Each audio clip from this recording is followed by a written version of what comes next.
Hey, today I've got some thoughts around the idea of the ego. I call this the ego rebirth.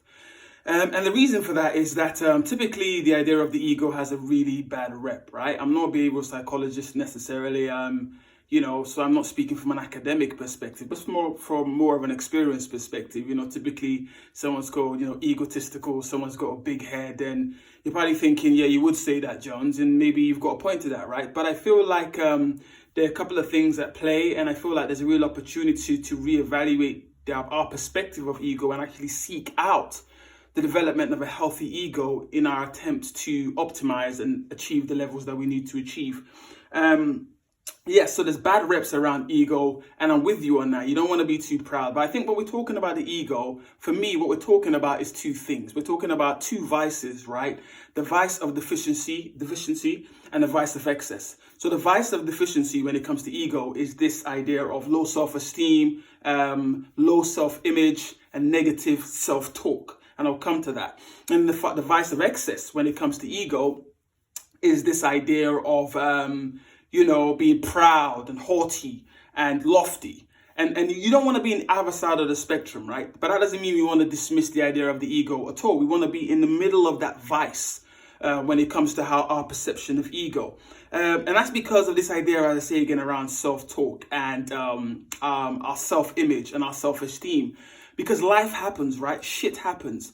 And, depending on your level of self-esteem or your level of, ego, should I say, it affects your capacity to respond, right? You have action and you have response, right? And if your ego, for example, your sense of self is diminished, you feel less empowered to actually take the steps necessarily and confront the situation and move forward, right?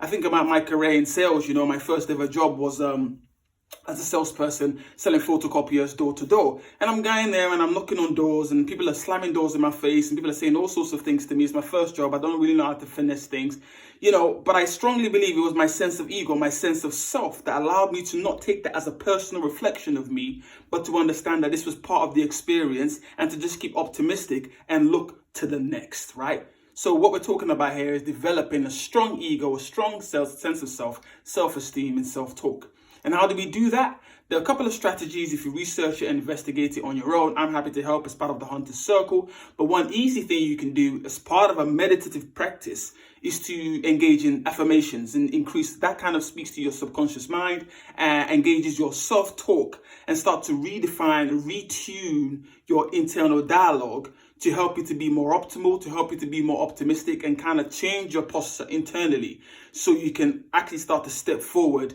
and all the things you might do in other aspects of optimization can actually be more effective because you're